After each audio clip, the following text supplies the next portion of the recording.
নীলের উপর এই কলকাতা ব্রাঞ্চের সব দায়িত্ব দেওয়া হয়েছিল। অর্ণবের বিয়েতে গিয়ে নীল নিজের ক্ষমতা দেখিয়েছিল।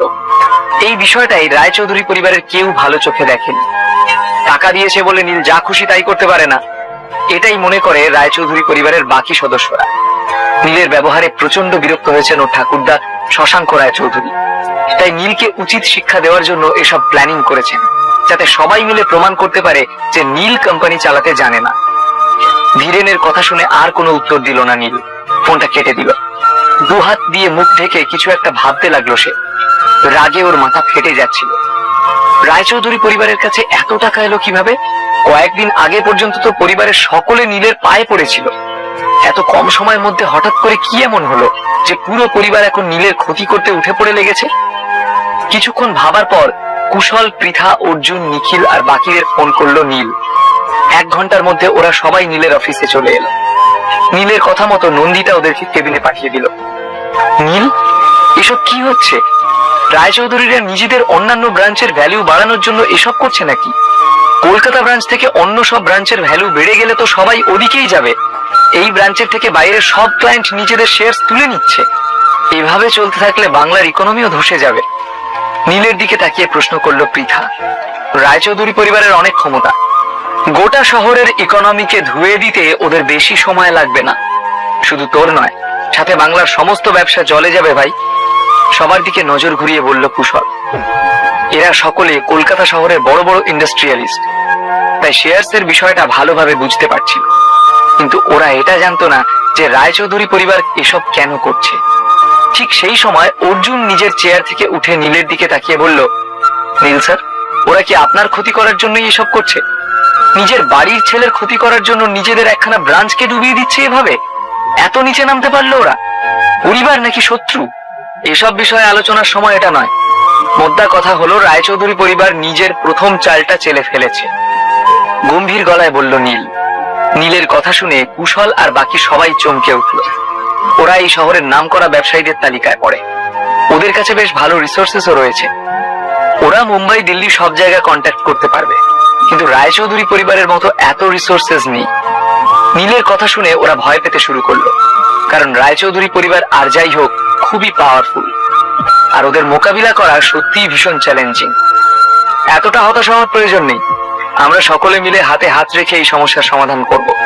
আমাদের পরবর্তী পদক্ষেপ কি হবে সেটা ডিসকাস করার জন্যই এখানে সকলকে ডেকেছি, গম্ভীর হয়ে বলল নীল। স্যার, আমরা এখন কি করব আপনি শুধু সেটা বলে দিন। যা খুশি হয়ে যাক, আমরা আপনাকে সাপোর্ট করব, এর শেষ দেখে ছাড়বো। সোজাসুজি নীলের দিকে তাকিয়ে বলল নিখিল। পৃথা, কুশল আর অর্জুন কোনো উত্তর দিল না, কিন্তু নিখিলের কথা শেষ হতেই ওরা মাথা নাড়িয়ে সম্মতি জানালো। নীল যেন এখনো কিছু একটা ভাবছে, তারপরও সবাইকে বলল, যদিও পরিস্থিতি খুবই ক্রিটিক্যাল, আমাদের বিষয়টা খুবই কেয়ারফুলি হ্যান্ডেল করতে হবে। ক্ষমতা থাকলেই যা খুশি তাই করা যায় না। আজকে আমায় শুধু ছোট দেখানোর জন্য ওরা পুরো বাংলার সাথে খেলছে।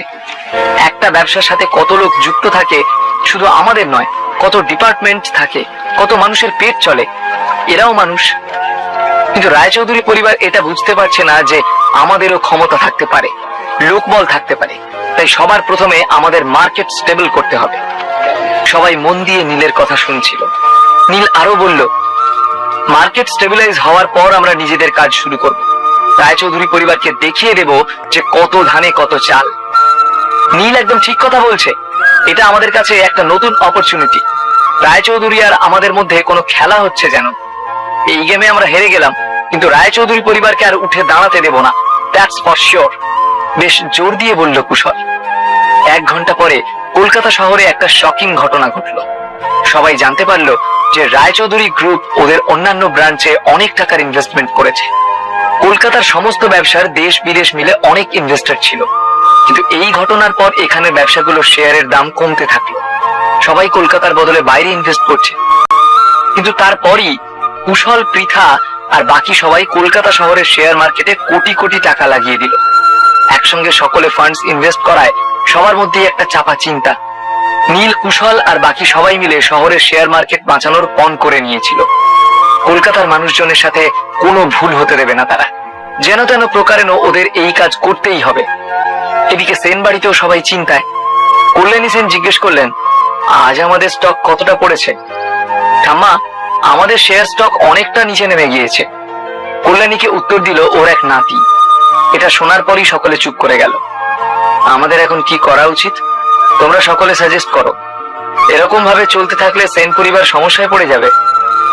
প্রচন্ড ফ্রাস্ট্রেটেড হয়ে বললেন কল্যাণী। এরকম একটা অবস্থা কোনো ছোটখাটো বিষয় নয়। অনেক ব্যবসায়ীদের জন্যই এই পরিস্থিতি মোকাবিলা করা সহজ ছিল না। মা, আমার কাছে একটা সাজেশন আছে, তবে আমি জানি না সকলে আমার কথায় রাজি হবে কিনা। নিচু গলায় এই কথাগুলো বললেন নবীন। না না, বলো, এই মুহূর্তে তোমার সাজেশন খুবই প্রয়োজন। উদ্বিগ্ন হয়ে নবীনের দিকে তাকিয়ে বললেন কল্যাণী। আমরা আমাদের 60% শেয়ার রায়চৌধুরীদের নতুন ইনভেস্টমেন্টে অ্যাড করে দিলে কেমন হয়? তাহলে এদিকে যতই শেয়ার মার্কেটের টাকা ডুবুক, ওদিকে আমাদের লাভ হবে। গলা নিচু করে বললেন নবীন। ফাইনাল রেজাল্ট যা খুশি হোক, কিন্তু আমরা আমাদের অর্ধেকের বেশি স্ট্রেংথ প্রিজার্ভ করতে পারবো। নবীন একদম ঠিক কথাই বলছে। রায়চৌধুরীদের থেকে আমরা সাহায্য নিতে পারি, কিন্তু ওরা কি তারপর আমাদের কোনো সাহায্য করবে? আমার মনে হয় এই প্ল্যানটা খুবই ভালো। বাংলার যা অবস্থা, এখন নিজেদের কথা ভাবা উচিত। সেন পরিবারের সদস্যরা ইতিমধ্যেই আলোচনা শুরু করে দিয়েছিল। আদ্রিতার পাশে চুপ করে দাঁড়িয়েছিল নীল। এসব শুনে ও চমকে উঠল। নীল বুঝতে পেরেছিল যে নবীন আসলে কি করতে চাইছে। আদ্রিতা, তোমার কি মনে হয় নবীনের সাজেশন কি আমাদের মেনে নেওয়া উচিত? আদ্রিতার দিকে তাকিয়ে প্রশ্ন করলেন কল্যাণী। আদ্রিতা কি নবীনের কথা একমত হবে? এটা কি নবীনের কোনো ফন্দি? এইভাবে কি আদ্রিতার কাছ থেকে ওই 60% শেয়ার নিজেদের নামে করতে পারবে সেন পরিবার? নাকি এক্ষেত্রে নীল এগিয়ে এসে নবীনের সমস্ত প্ল্যান ভেস্তে দেবে? রায়চৌধুরী পরিবার নীলের সঙ্গে এমন কি করলো? কে ওদের এত টাকা দিল? এসবের পিছনে কে ছিল? নীল ওর বন্ধুদের সাথে জোট বেঁধে ঠিক কি করতে চাইছিল? এখানে আমি কি বলতে পারি? এটা তো সম্পূর্ণ তোমার ডিসিশন। যদিও আদ্রিতার চোখে মুখে বিরক্তির ছাপ ছিল স্পষ্ট। স্টক মার্কেটে সেন পরিবারের শেয়ার বাজেভাবে পড়ে গিয়েছিল, আর মনে হচ্ছিল যেন ফান্ডস জলের মতো বইছে। এসব বন্ধ করার জন্য মাঠে নেমে পড়েছিলেন নবীন। ওনার বুদ্ধির কোনো জবাব নেই। নিজের বুদ্ধিতে ধার দিতে কিছুই করতে হয় না নবীনকে। না খান বাদাম আর না নেন কোনো পিল। ঠিক আছে, তুমি সবটা তোমার ঠাম্মার উপর ছেড়ে দিলে, তাই তো? উনি এ বিষয়ে সিদ্ধান্ত নিয়ে ফেলেছেন। আর বেশি দেরি না করে তুমি সেন পরিবারের 60% শেয়ারটা ঠাম্মার নামে করে দাও।